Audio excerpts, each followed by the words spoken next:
Hey guys, how's it going? It's your boy M.K.S here, back here with another video. And I thought, as on Thursdays, I like to go goal setting and meeting deadlines and planning for the future and things like that, and that kind of thing. I thought I would talk about my bucket list, which knowing me, I probably covered it before a while back, but that was probably a while back, so I thought I'd an updated version. In hindsight, or ideally, if I came up with the idea a bit earlier, for instance, I would have probably done this before the new year. But as it's a new year, I thought I would. This idea just sort of came to me, and also around just before Christmas, I was a bit ill, so I think I had COVID or something like that. But sometimes just getting the energy to get out of bed has been difficult, let alone make videos. But I was even on that note. I was even thinking of like going to the gym and things like that. And also trying to talk about, in my last video when I talked about Celtic, I wanted to talk about how I dreamed to do some writing, get my thoughts onto paper, but I didn't remember to do that, to discuss that, and I suppose I didn't want to do it either. And but anyway, I'm hoping to get some thoughts on writings and that kind of thing onto paper, but I'll probably cover that in this. So here are some of my goals and my bucket list, if you like, in my own unique way. So I hope you enjoy it, and as ever, I'd love to know what you think, and if you think my goals are noble goals or selfish or not so selfish or a bit of both. I'd say they're probably a bit of both. Like some of the ideas and ideals are selfish, but or points or pointers as I call them. But on that note, I was struggling to think about specific things for each point. But anyway, so I don't want to waffle too much for the intro, so I'm going to crack on with ideas number 1 to 10 for part 1. So here goes. So number 1, as I said in the intro, at the end of the towards the end of the intro, I was struggling to decide for specific things to cover in terms of like places I'd love to visit mainly. So I was thinking, as it's quite a selfish ideal, I thought I'd talk about my dreams to go to Italy and discuss my strategies for Italian football, but I wasn't sure whether to include that in point number 1 or point number 6, because I thought for the first 5 I could cover specific place I wanted to go, which is sort of like a pattern. So due to my use of patterns and things like that, including alliterations and things like that, but in this case, in terms of putting things into a certain order and things being just so, I wasn't sure which one to cover this in. But basically, I dream to start as many projects as I possibly can, and I'd love to put together a group of neurodivergent people, as I often mention, like so people with dyslexia and related conditions, dyslexia, autism, ADHD, and that kind of thing, dyspraxia, for instance, and basically dyslexia, ADHD, and any related condition, neurodiversity, as they call it, anyone who could be classed as neurodiverse or neurodivergent, which is probably my favourite term, neurodivergent, which I normally put in speech marks for some reason. But basically, I hope to bring as many of those together, so people with dyslexia, ADHD, autism, dyspraxia, and any related conditions, as they put it simply, and to travel to a lot of these places, for instance, to Italy, to discuss our ideas and strategies of how we, as neurodiverse people, can benefit Italian football. I'll probably cover that point in quite a lot of detail. Another place I'd love to go is Malaysia. Really, this is to thank them for supporting my fellow Eurasian people, and I'd love to work with neurodivergent people in Malaysia, and also my fellow mixed race people, or Eurasians in this case, mainly. So I think they call them Kristangs in Malaysia. Anyway, I think I covered that point in enough detail. But again, I'd love to start off projects. So I'd love to get together groups of neurodivergent people and also Eurasians and others with things in common with me to travel. Mainly those two groups, really, neurodivergent people and mixed race people, especially Eurasians. And also, as I say, to start off lots of projects. The main 2 dates, I suppose, are August and October for when it comes, because it's Dyslexia Awareness Month. There was lots of things I wanted to do last year, which I didn't, or even before that, which I didn't manage to do. I would love to have done a lot of these things a couple of years ago when I turned 40. I turned 40 on August the 29th, 2022. Anywho, moving on, point number 2. So as I say, I think I covered that point in quite a lot of detail. So another place I'd love to go to is India. And again, similar things. I'd love to visit my fellow Anglo-Indians specifically, or Eurasians generally, but especially, I suppose in India it would mainly be Anglo-Indians or diverse groups and that kind of thing. And also look at ways to unite the nation and work with neurodiverse schools and organizations in India. Number 3, similar for Indonesia. Again, same sort of thing. And in each of these countries' case, including in each of these countries' cases, it would be to thank them for looking after Eurasians. So that's why I support these nations mainly. Number 4, South Africa, because they went through apartheid.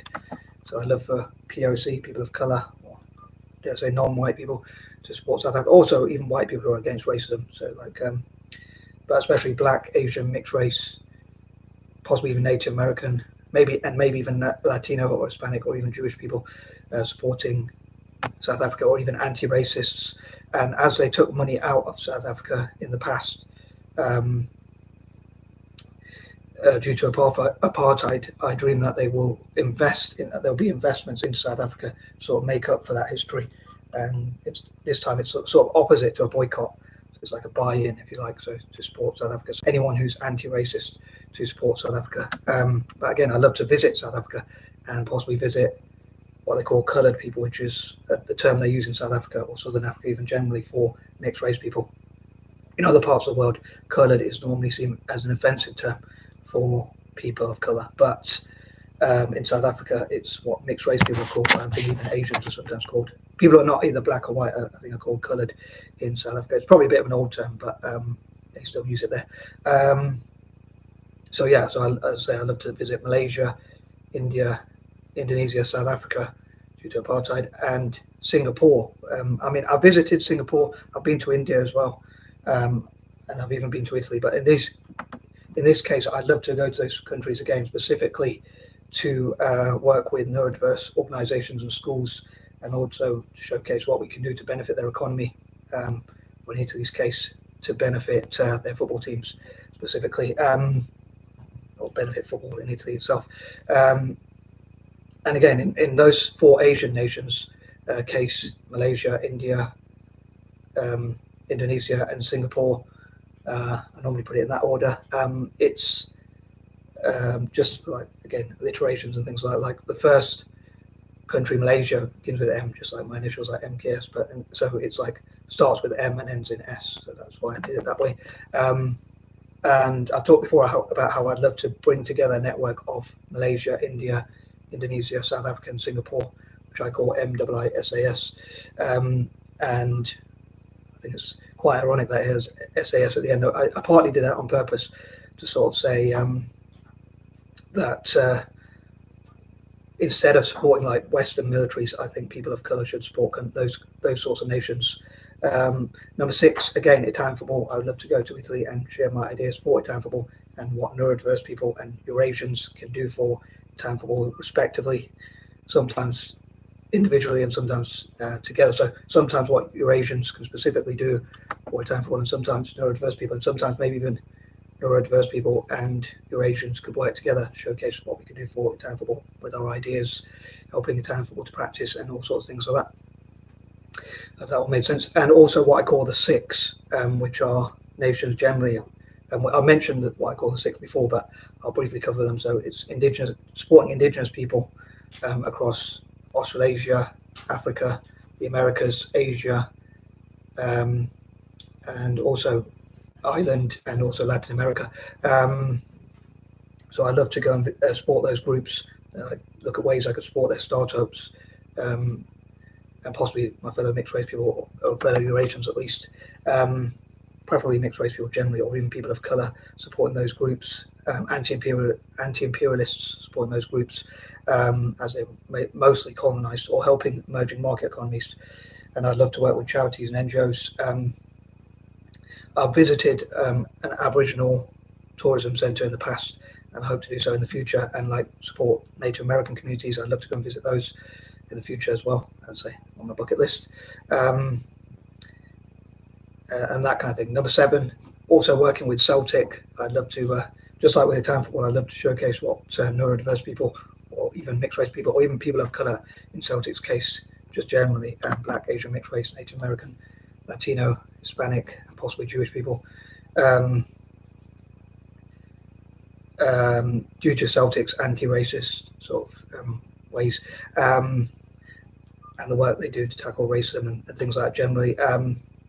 And just generally sharing our ideas, again, like what neurodiverse people can do, like thinking outside the box to benefit Celtic, both on and off the pitch, like on and off the pitch, is pronounce that word right, but including ideas to attract investment, sponsorship, and that kind of thing, basically to bring in funds to the club through our creative neurodiverse ideas and that kind of thing. As I say, I love to encourage my fellow Anglo-Indians and other Eurasians to support and benefit Celtic. Number 8, on also supporting people of colour generally and tackling hate and making the world a better place and more positive. That's a bit corny, but anywho. Number 9, I'd love to get my thoughts onto paper and be able to express myself better and learn how to communicate better. And also be able to write when and wherever I have permission, when and wherever possible. Be able to keep paperworks when and wherever I have permission. I know I have a terrible hoarding problem, but I'd love to like have a deal, which I've talked before about, like I call it 1, 2 or for 1, or share for share, or like for like, better still. So I hope to, so for instance, if mosques help me to, I know I've covered this idea before a little bit, but, or in some detail perhaps even, but if mosques help me to write notebooks, each line they help me to write, I would write a quote from the Quran that they want me to write next to it, to say thank you. And same for churches, Christian organizations and whatnot, Christian individuals and organizations and whatnot, and same deal for any religion or political party or business. As I say, I hope that all made sense, but I'd love to see what I could do in my writing, how we can improve it, improve my punctuation on that note, and see if I could sell writing, or if I could share the ideas to benefit certain groups and things like that. I have a lot of mad ideas on that sort of thing, but I'm not going to go into too much detail in this video. But as I hope to work on my paperworks and writings and that kind of thing, and again have that deal. So I think that's quite a good deal, and quite a fair deal. So if mosques wanted me to share a lot of information from the Quran, Quranic verses or whatever, they would, for each line they help me to write, I would share.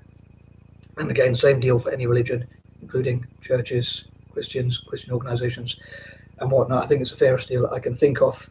And number 10, there's lots of things I love to do. Like I love to go to gym as much as possible, go swimming, keep myself fit, improve my diet, lots of other things. But unfortunately, there's only 24 hours in a day, so it's difficult to decide. Like a lot of time I like to do writing on paper, but because I spend so much time making videos, I struggle to, as I say, there's only 24 hours in a day, so it's difficult to, the cat wants to say hello, by the way. I think the cat, because there's only 24 hours in a day, it's difficult to do that many. You can probably hear him purring really loud, fairly loud. But anyway, on that note, I hope I did at least a half decent job going through my bucket list. And I'd love to know what you think. Again, do you think any of those goals are selfish goals, selfless goals, somewhere in between, noble, or worthy goals, or whatever other thoughts you might have? And I know I'm probably waffling again, so I'm out. Peace and love.